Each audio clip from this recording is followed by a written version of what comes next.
ID, the Future, a podcast about evolution and intelligent design.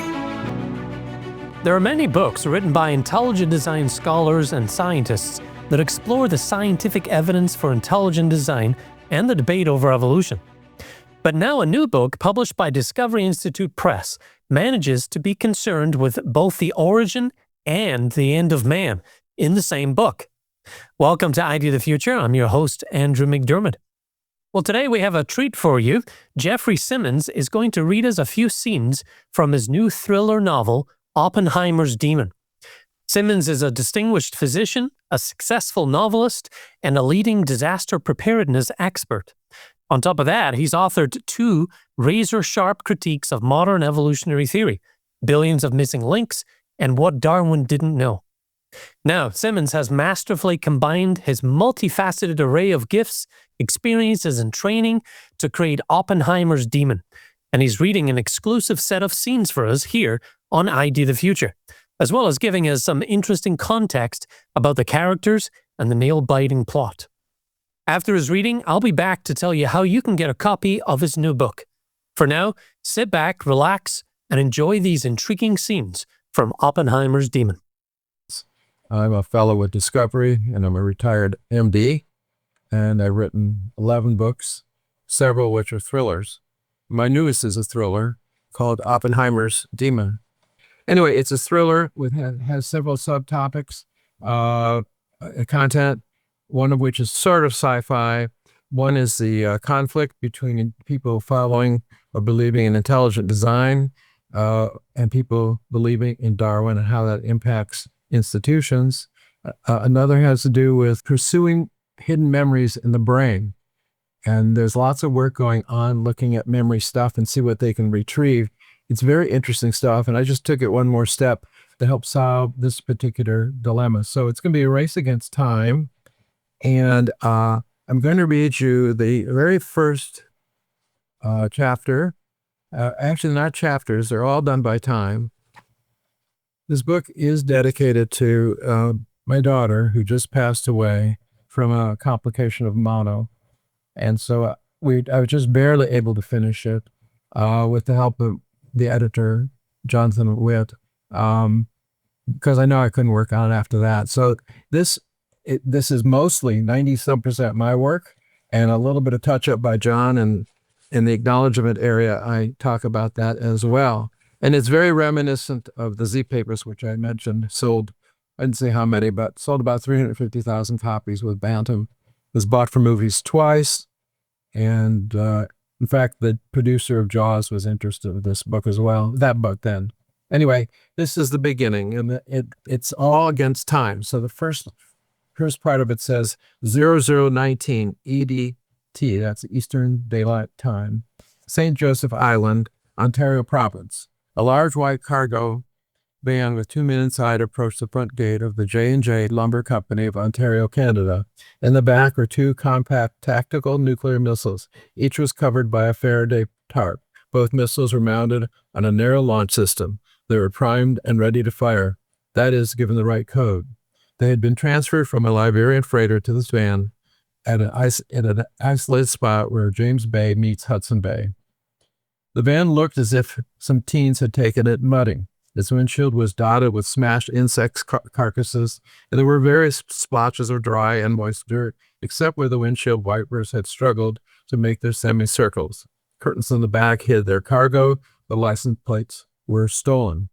The lone guard was working inside a brightly lit security booth, located about 50 yards off a country highway, used mostly by log trucks and J&J personnel. The area was hilly and thickly forested. On a moonless night, under the tree canopy, a hiker wouldn't be able to see his hand in front of his face. On this night, it was uncannily quiet, barring an occasional hoot from an owl or the howls of a wolf pack. A few homes dotted the distant hills, barring one faraway porch light this evening. One wouldn't know people even lived nearby, except for that particular light. The guard was an older man with a gray crew cut, former military and retired RCMP. Although he was busy checking some papers on a countertop, he heard the van leave the asphalt and start down the gravel road toward him. It was a straight shot to the J&J front gate. J&J Lumber was a huge Canadian operation with several mills across Canada.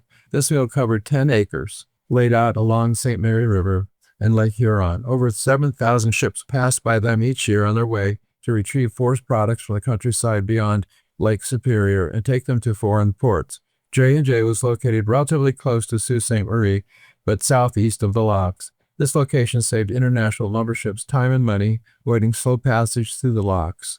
The road in was hemmed by the forest, mostly Douglas firs, that there were a few oak trees and a rare cedar. During the day, one could see tons of bright yellow Scotch broom bushes, especially now in the spring. At night, however, they were black like everything else along the road. The crackling sound of tires on the gravel broke the silence. It sounded a bit like a popcorn popper. Without looking up, the guard automatically unsnapped his sidearm. This wasn't a high-risk gig. Twice in 10 years, he had to lock himself in the booth when a black bear ambled by with her 3 cubs. Once a big cougar had lunged at the window.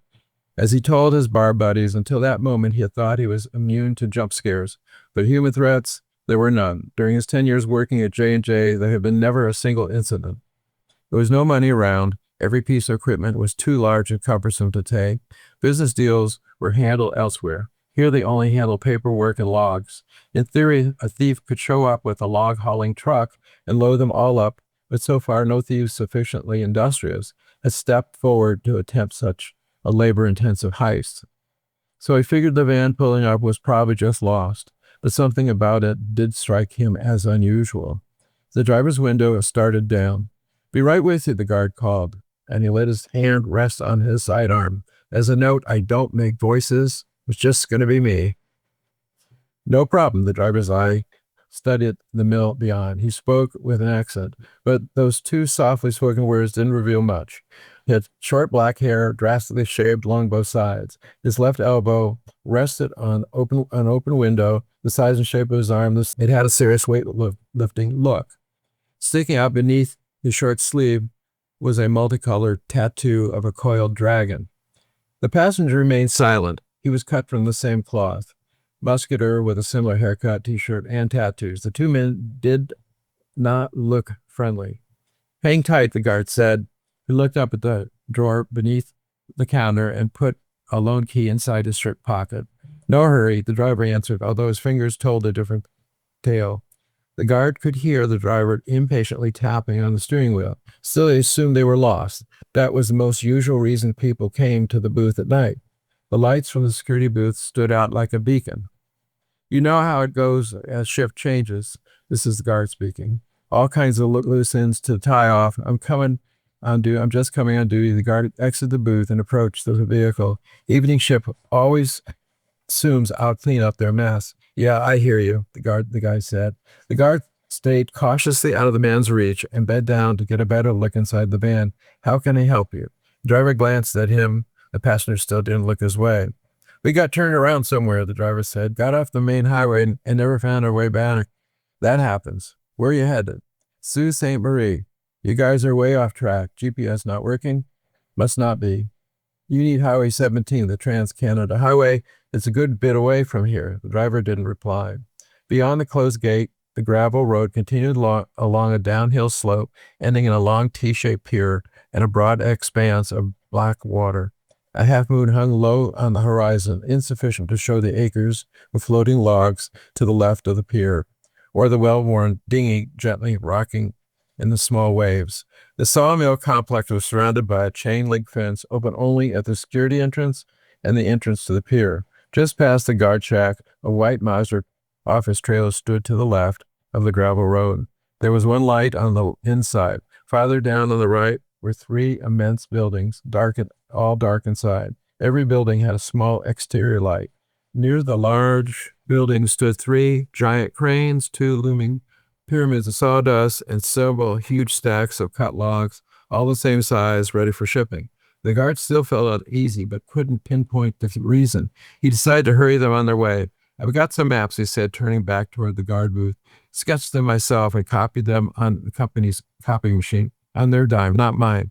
"Not mine," was the guard's last word. A suppressed shot from the driver's FNX 45 tactical struck him high in the back and sent him careening forward toward the security booth. A single burst of air loaded with blood ushered from his mouth. He was probably dead before his head slammed against the metal strip at the entrance.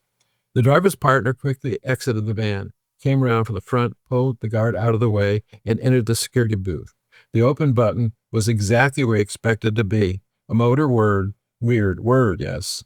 And the fence rattled as it rolled to the left. He dragged the guard's body to the other side of the fence and behind the thicket. The van rolled forward. The other guards in the office, the one who had been riding shotgun, said when the driver pulled even with him, "I can see the top of his head. He's probably sitting. Doesn't seem to have seen us. Don't assume there's not another guard out there making rounds." Right. As the one on foot approached the front door of the Mazda office, gun drawn, the driver punched a button on a burner phone. "Yes," the man's voice said. It was raspy and curt, and followed by a cough. "We're in," the driver said. "Everything's going as planned." "As it should be. We're about a mile offshore. Can you see our lights?" Driver strained to see. "Yeah, maybe. Well, not sure. There are a few lights in your general area." "No matter. We will dock as soon as you tell us you're ready. Everything okay with your baggage?" "Yeah, absolutely. Ready for transfer. I want the whole place. I mean everything, every building, every pile, every twig burned to the ground, and everything around the mill." "Shouldn't be hard. This forest's been dry for a long time. That'll keep someone busy tonight." Meanwhile, inside the office, the driver's partner had found the other security guard. It actually was a woman, heavy-set, kind of young, with a brownish blonde ponytail. She was doing some sort of paperwork at the desk. Her back was an easy target. Perhaps she got a quick view of the intruder's reflection in the window. Maybe she even heard the muffled shot. He walked back to the driver report. "Just the one," he said. "Take a hike around the property. Make sure there's no one hanging around, and then meet me at the dock." He handed the partner a box of incendiary devices. The partner shrugged assent and made his way around the J&J property, tossing incendiary devices inside every building and onto every roof. He found no other guards. The only living beings he encountered were 2 cats and a fox that vanished as soon as he glimpsed it. "We're good," he told the driver. The driver flashed his headlights in the direction of the approaching vessel, a cabin cruiser. He flashed his lights 3 times, followed by a long pause, and then 3 times more. A moment later, there was a matching response. And so that would be the first chapter, and that's kind of a Michael Crichton style, who I like a lot. A lot of authors have what they call a hook or something. I think there's different things that people look for in reading, and sometimes it's just an idea about the story. Sometimes it's an idea about a great character, and sometimes it's a killing or a shooting or some mystery. You see that on television a lot. The second section I'm going to read has to do with another main character. The second is the main character, who's the district attorney. He's a JD and an MD. He went to medical school, graduated, practiced medicine for a short while, didn't like it, went back and got a law degree. So now a few years have gone by, and he's the JD. He has a JD, and he's a district attorney. And so he's in bed. He gets called and notified that something's going on. I'll leave that to read. But so, including some possible bomb threat at a huge high school. So now he's at the office a few hours later in downtown Chicago. By the way, the Z Papers takes place in Chicago also. I spent a lot of time in Chicago. I went to medical school there, and I kind of know my way around. In fact, if it weren't for the months of January, February, and August, I might still be there. Those 3 months are intolerable in Chicago. Anybody who lives there would tell you that. Anyway, so here we are, downtown Chicago. It says 08:18. And notably, throughout the book, there's a T minus something time, and it's a countdown. And as the book progresses, it's getting lower and lower, and you'll see that. So this is downtown Chicago. Winders is the name of this main character, not Winders. It's Winders. It rhymes with cinders. Winders was at his office desk when the phone rang. It was his administrative assistant, Scotty, a tall and extremely organized man. "I have Captain Clint Morgan from the bomb squad on the line," Scotty said. "He says it's extremely important. Okay to talk?" "Yeah, sure," Winders said absently. He was studying the photos for today's case for the 10th time, which this case also becomes part of the book. Morgan came on the line. It's a drunk driver who kills 2 kids out of 3 driving very poorly. Anyway, Morgan came online. You got a second? Scratch that. You definitely have a second for this. Winters straightened up in his seat. Please tell me there was no explosion at the school. No, thank God. Turns out there was no bomb in the car trunk at all. A dummy bomb. CPD has the guy. Lane kids are all safely attending classes, no worse for wear. But I'm not calling about that. We may have a bigger problem. Or maybe it's a nothing burger, but I need you to know about it. Go on, Winters said. Was already starting to drift back to the evidence photos. Every day on his job, he had a bigger problem, usually 3 or 4, along with a few hundred lesser problems swarming about like a cloud of angry gnats. Multitasking and rapid fire delegating became an indispensable tool of survival. My mind's reminding me that I didn't mention also that a lot of TV shows, mystery shows, start off with something to grab your attention. And so I'm kind of copying that, but not on purpose. Anyway, going on with this. He received a report from an officer patrolling near Oak Street Beach. That's where I used to go sometimes when I was living in Chicago. Morgenset was saying, a homeless guy stopped him and was ranting about an intruder in the bushes he calls home. The officer thought the homeless guy was crazy, but there was actually a guy lying face down to the bushes with a gunshot wound to his head. Hey, I think I saw that, Winters said. I jogged past there this morning with my dogs. Yeah, well, here's where it gets interesting. The intruder happened to have missile plans in his pocket. What do you mean, plans? You mean dummy plans printed off the internet? What are we talking about here? No, it's worse than that. They were on a thumb drive, and they looked legit, or so I'm told. I haven't seen them yet myself, but here's the kicker. Looks like they're for real nuclear-tipped missiles. Winters knew how freakishly difficult it would be to smuggle a nuke into the U.S., never mind one strapped to a missile. Flint, we're past April Fool's Day, he said. No joke. As I said, very possibly a nothing burger, but there's enough here that meets looking real. The gunshot victim wasn't a homeless guy printing conspiracy stuff out of the public library. He was wearing a Rolex and expensive pajamas. We're going to a door to see who he might be, looking at the wealthy condos along the drive. No idea why he was down near the shore with the missile plans in his bathroom pocket. It's a hoax. Somebody was willing to put a bullet in the man's head to sell it. Sounds like a case for the superintendent of police, and then later, maybe us, or maybe yet the military. My office prosecutes, remember? Yeah, I get it, but you might have to put your other hat on. You're still incident commander for the Emergency Operations Center, right? And this may fall into the EOC's lap in short order. Again, a note as I'm reading, I've taught disaster preparedness for 20 years. I've actually taught at the NASA clinics. I've lectured nationally. I have another book called Common Sense and Disaster Preparedness. I have a very long history of doing this kind of work, and so I've mixed what I know into this story. Winters frowned. You're really worried. Yeah, just a hair. It's not the sort of thing to take chances with. So the plan's taken off the thumb drive, tactical nukes, huh? That's the thinking. If the threat is real, maybe they're coming to Chicago. Maybe they're already here, aimed at God knows what. Willis Tower, Millennium Park. And then he adds in maybe Sox Park, but I'm not going to comment at that point any further. I don't want to get into a debate as Chris, it sounds like the White Sox were doing better this year. And of course they would be, because I commented on how poorly they were doing. It's almost predictable that would happen. The last section takes place at the Illinois Medical District. Mind you, I went to medical school at the University of Illinois in the medical district. I went to Navy Pier, which is now a tourist site. It's a long pier into Lake Michigan, shooting out from just the north side of Chicago, almost a mile long, and that's where our classes were, and sometimes we really had to run. Anyway, and I went to the University of Illinois Medical School, which is still in the same place, and I've been back many times. And so I use that as a background, partly out of knowledge and just kind of nice thinking about the old place. Anyway, it's 0957 CDT. Central Daylight Time.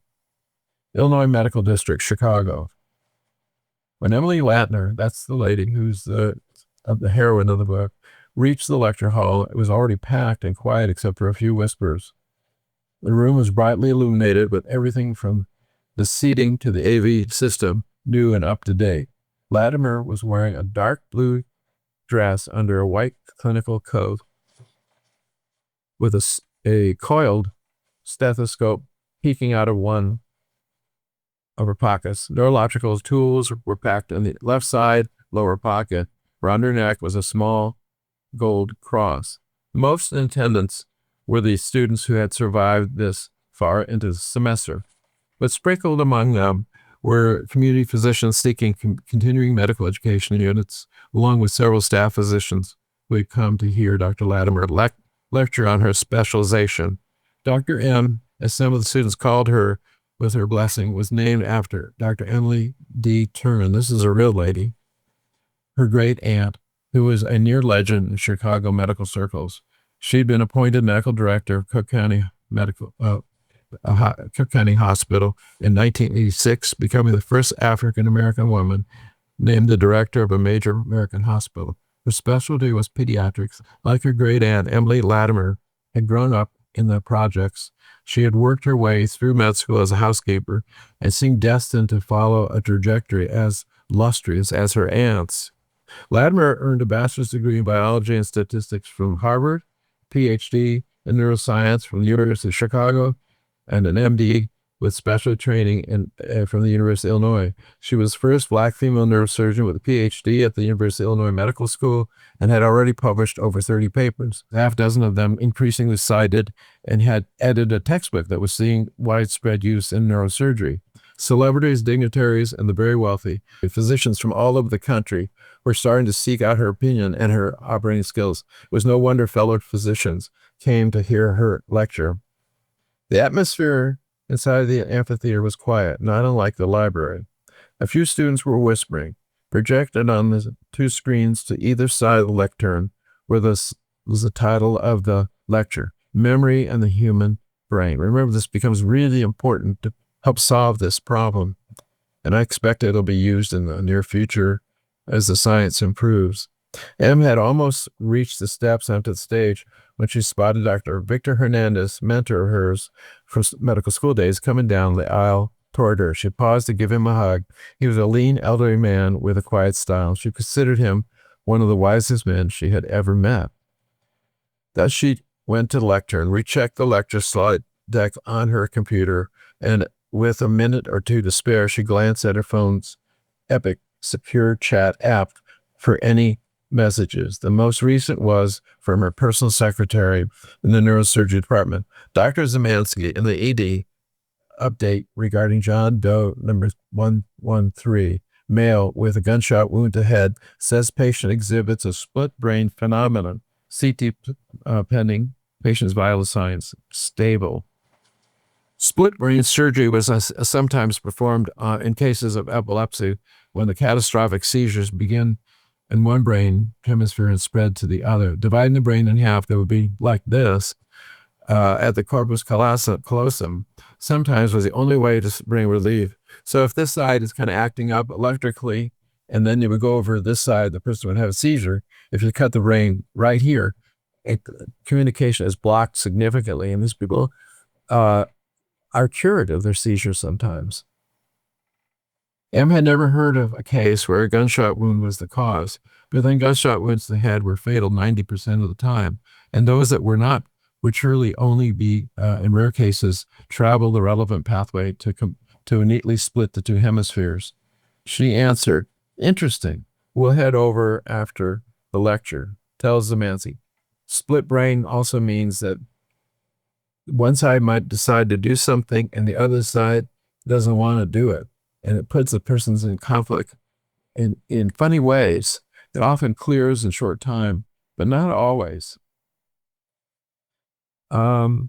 She had spoken with Zemansky earlier about John Doe 113, but Zemansky had made no mention of behavior consistent with split brain. It must have manifested itself as the patient's swelling subsided. At the moment, They couldn't do anything more than they were doing already, not until the CT told them about the path of the bullet, the extent of the damage, and whether an intracranial hematoma was developing. It's like a bleed, swelling inside the brain, a hematoma, and that pushes on the brain. It can kill somebody if it gets to be pretty big, and so forth. She had hoped to have the results by now, but they couldn't do the scan until his vitals were stable. She slipped her phone into her coat pocket and greeted her students. As she remotely dimmed the overhead light, she noticed that a little red light above the control booth, far back, was on, and a tech was inside. The light indicated that her talk was being recorded, but it was something she had not requested. And then, surprisingly, there was Dean Abrams. And this is the guy I mentioned, the conflict between Darwin and intelligent design. Seated in the back now, close to the tech booth, with a dour look on his face. He was a thin, 60-year-old man with wire-rimmed glasses, and an uninteresting bow tie. Always uninteresting, always plain in color. He was known as a workaholic. 12 years ago, he had been appointed chief of neurology. Not long after that, he was promoted to the position of dean at the University of Illinois Medical School. Stroger Hospital served as one of its training affiliates. That's a hospital basically across the street. When I trained there, Cook County Hospital was one of the biggest in the world, certainly biggest in the country, and it was just a crazy place. And I could tell lots of stories about Cook County, and they say part of the building there, which is part of also being used as a hotel. Abrams was a company man with mixed feelings about Emily Latimer, who was very pleased with that she brought positive international attention and huge donations to the med school, but her refusal to follow the secular party line worried him. It was clear to him that Darwin was not wrong, yet a recent feature story in the Chicago Magazine had highlighted her Christian faith and quoted her, casting doubts on modern evolutionary theory. Of all things, her opinion was at a minimum not helpful to the system. Abrams told her that exactly that. It had been a restrained scold for the good of the medical school to keep her private views private. He insisted. They had a big NIH grant pending. She could help lock it down for them, or she could cause them to lose it. To be sure, she heeded his advice. He had decided to begin dropping in on some of her lectures unannounced. M knew the professional danger of publicly doubting Darwinism or of getting branded as a creationist, but beneath her sweet demeanor lay a stubborn streak. If Abrams thought he could intimidate her into ignoring when she considered important implications of work, he was badly mistaken. The complexities upon complexities, including unfathomable sophistication of the human brain, the nanomachinery of every cell, the billions of simultaneous chemical reactions of every millisecond alive, and the DNA information system, a coding system in need of a coder. On her view, all of that and more should have left Darwin's explanation in the dustbin of the history, along with the flat Earth theory long ago. She did not intend to wantonly torch her career. She tended to be a diplomat, as possible without dishonoring what she signaled she regarded as the facts. Yet here, Dean Abrams was staring down at her from the back row of the lecture hall, judging every word she said, and his own personal thought police. Unfortunately for Abrams, she wasn't in the mood today to be told what to teach. Using a control panel on her podium, she turned the lights down. A moment later, two big screens descended from the ceiling, one on each side of her. The first projector was a giant image of the human brain, which slowly rotated as if mounted on an invisible turnstile. Different sections were different colors, and each was labeled. That'd be it for me today. I hope you get interested in the book and buy it and like it, of course. That was Geoffrey Simmons reading to us from his new thriller novel, Oppenheimer's Demon. As you heard, it's a race against the clock to stop a shadowy nuclear terrorist and prevent World War III. We also got to meet a few of the novel's central characters, including Chicago DA Glenn Winders and the diplomatic yet feisty young neurosurgeon, Dr. Emily Latimer. Look out for our interview also with Geoff Simmons about the book in 2 separate episodes of Eye to the Future. And to get your hands on a copy of this book, you need to visit discovery.press. That's discovery.press, the website for Discovery Institute Press, the publisher of this novel. It's also available online at places like Amazon. So a few different places to go: discovery.press and online retailers like Amazon. For ID the Future, I'm Andrew McDermott. Thank you for joining us today. Visit us at idthefuture.com and intelligentdesign.org. This program is copyright Discovery Institute and recorded by its Center for Science and Culture.